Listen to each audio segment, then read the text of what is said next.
Why is the Karman line important for record-breaking flights? Imagine reaching a height so extreme that it blurs the line between Earth's atmosphere and outer space. That's where the Karman line comes into play. It is set at 100 kilometers above sea level and acts as the official boundary between what we call the atmosphere and space.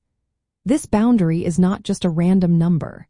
It's a critical marker used worldwide to define when a flight becomes a space flight. For pilots and engineers aiming for record-breaking heights, crossing this line is a major goal. It's the point where traditional aircraft, which relying on air-for lift, can no longer stay in the air. As you go higher, the air gets thinner, making it impossible for wings to generate enough lift. Beyond the Karman line, vehicles need rockets instead of wings to stay aloft. This change in how vehicles operate marks a huge shift in flight technology and design. The name comes from Theodore von Karman, a scientist who first calculated that at about 80 kilometers above Earth, aerodynamic lift becomes impossible. His work helped us understand the limits of aircraft and the start of space travel.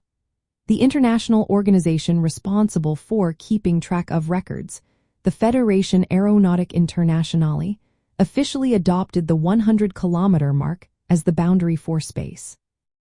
Reaching this altitude is more than just a technical achievement.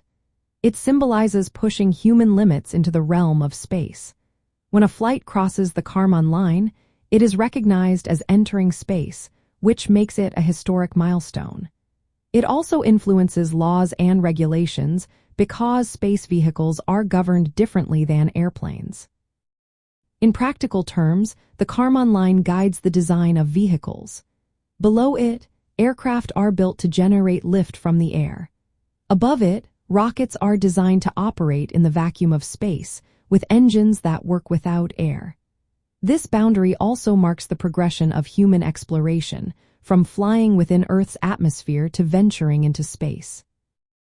In short, the Karman line is important because it defines where flight transitions from aerodynamic lift to rocket propulsion. It sets an international standard for space, helping us measure and celebrate achievements in reaching the highest altitudes. It's a clear milestone that shows how far humans have come in exploring the extremes of our planet and beyond.